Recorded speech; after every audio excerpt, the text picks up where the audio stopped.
use one. And what's your favorite move?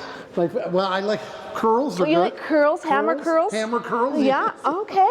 And me, I prefer doing Goblet squat. goblet squats, yeah. You know, and this one, you know what? It's only 20 pounds. That's not very good. I gotta do it up a little better. So how about 35 pounds? There you go. Okay, Bob. Okay, you do you, I'll do me. We got a check here to help you with your tables and chairs, and a monthly check for a year. That is wonderful. Thank you so much, Bob.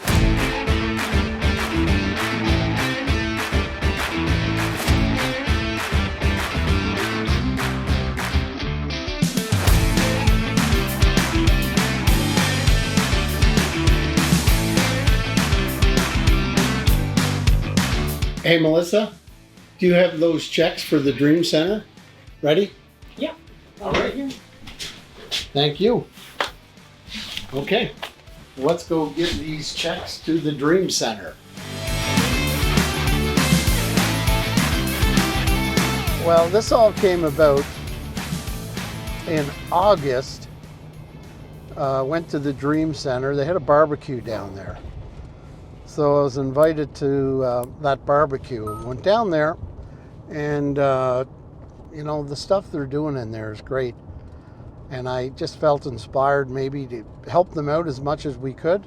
So Wes said they needed some tables and chairs. I asked what their needs were. So we're going back to help them. I didn't go to the Dream Center, but I went to a halfway house. I went from jail to a halfway house. And I didn't get sober at the time, but I certainly, the fog started to clear. And I understand, you know, the fog clears when you're sober long enough, right?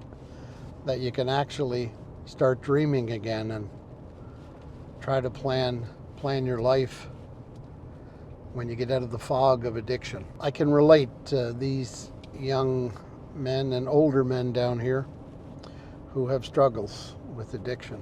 Most people who are addicted are good men and women.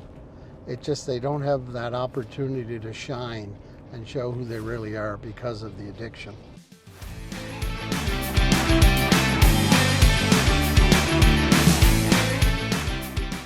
Hello, hi. Looking for Bobby?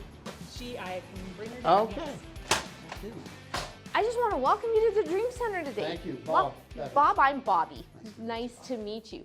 We talked on the phone for the last few months, and you told us that you wanted to partner with us, and so I'm really looking forward to that. Definitely. Well, we got a check here to help you with your tables and chairs, and a monthly check for a year. That is wonderful. Thank you so much, Bob. It's like, I think I mentioned to you before that, it's partnerships with local businesses and that are really helping us grow. We've been up and running for 2 years, and we're almost at full capacity. And so when we have partnerships like this, it's just making the process so much easier. Could you give us maybe a kind of a brief tour Yeah. and talk about the program and maybe some of the people who've come out?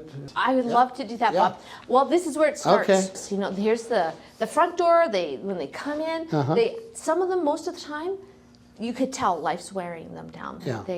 They're not too upbeat, and Sandy, our intake support worker, will meet with them. So Amanda here at the front desk, she's here to welcome them in the front door, and then she hands them off to Sandy, who's at work in the office there. And Sandy spends a lot of time getting to know the person, not just how do you get in here and the details of it, but getting to understand their story a little bit and seeing how the Dream Center can be a good fit for them.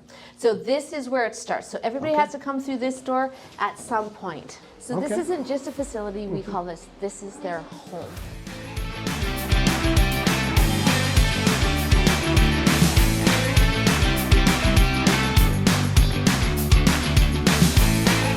At the Dream Center here, our staff is maybe different than what you might find at some places.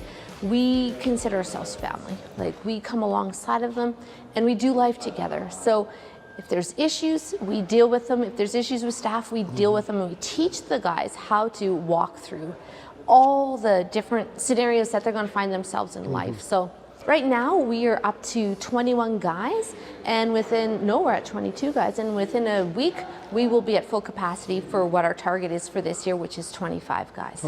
25. So right now we have 1.5 FTE in the kitchen, which is busting at the seams. It's going to take more, so we're just figuring out the strategy for that. But they get home cooked meals there every single day. They have special things that they like to eat, so we give them the opportunity to cook for themselves and that. But Neela, who runs she's our kitchen manager, she puts together a meal plan every week. We have this area, and it's our court. We do badminton here, we do basketball here, we do one-on-one basketball. Right? Do you want a ball, Bob? No, we could go for a round. And so we do have a couple people in the community that are very interested in coming in doing personal training with our guys. Yeah.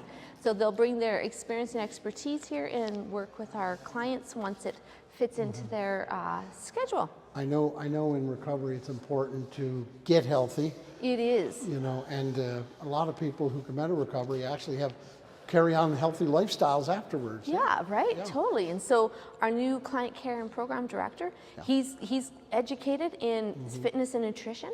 And so we're really building that into part of the programming now. It's not like an extra, it's part of the programming. Because I think you're right, Bob. It's like to address the addiction, you gotta address the whole person. Yeah.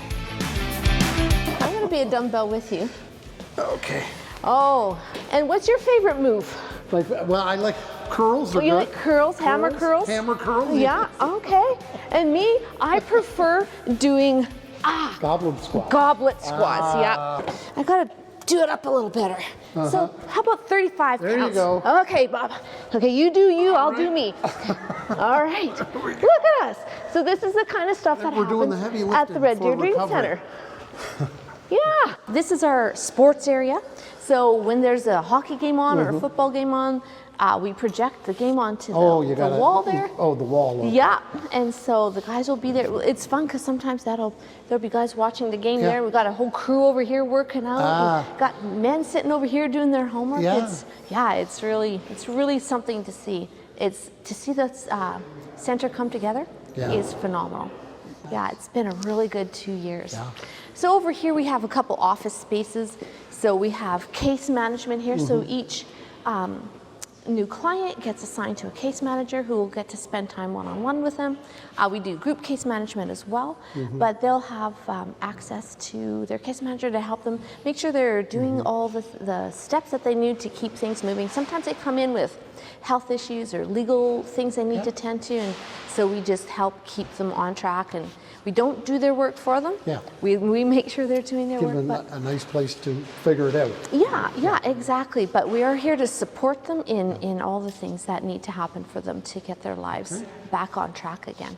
We used to do a lot of our class time down here. So we have one classroom upstairs and one down here, but because the group is getting larger, we've moved some of our facilitation into the bigger common areas. So I'd like to introduce to you Daryl Wilkie. Hi, Daryl. Nice to meet you. Bob Bevan. Daryl's our new Director of Client Care and Programming. Okay. This is very kind of family, and you hear it in their voice, you hear it in their words, that I feel connected when I come back here. It's an open door for them to come back and feel connected.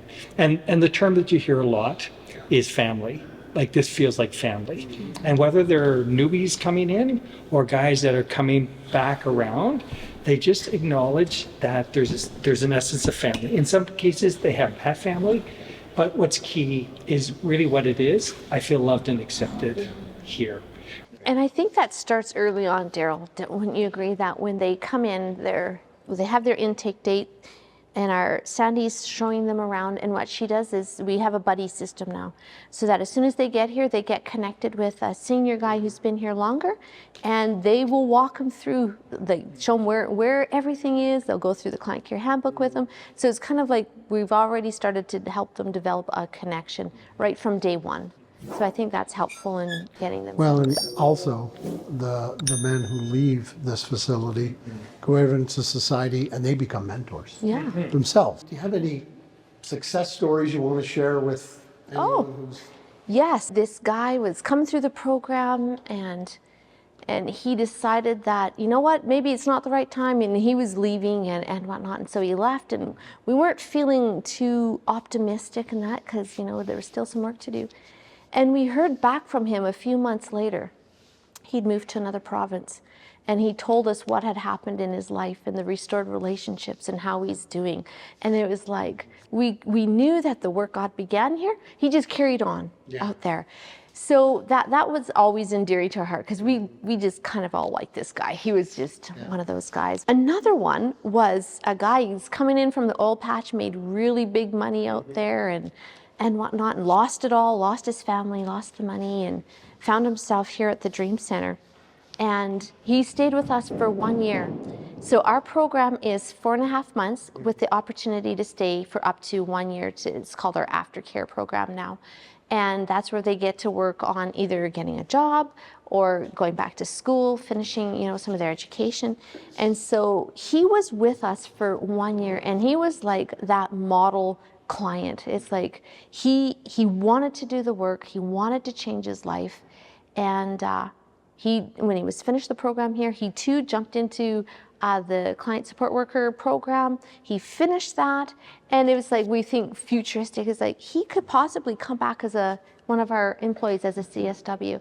And we're just super proud of some of our guys. They're doing well. Sometimes you plant the seeds, but you don't get to see the growth. Yeah. And that happens. You know, people go out and they become active, Yeah. you know, really good members of the community, but you don't hear Right. from them again. Right? One of the guys actually said, based on 60 guys that were in the treatment center he was in, by 60 guys having recovery, that was something like, what was it, 1,600 crimes gone. Yeah. Yeah. That's the impact in community. Isn't it amazing? And I thought, I never really thought of it really in those kind of brutal number terms before. But I thought, you know what, this is very, very true, right? Yeah. These guys create these legacies out there, which is, you know, they're not happy with, not pleased with. And yet here's this turning point in their life that actually has the capacity now to walk out these doors and be a mentor. Yeah. Give life, right? Rather than death, right? And that is amazing. And we feel like so privileged to be part of that process and to nurture that and foster that. And some of the guys just recently saying, that's why I'm here. I need to hear this, right?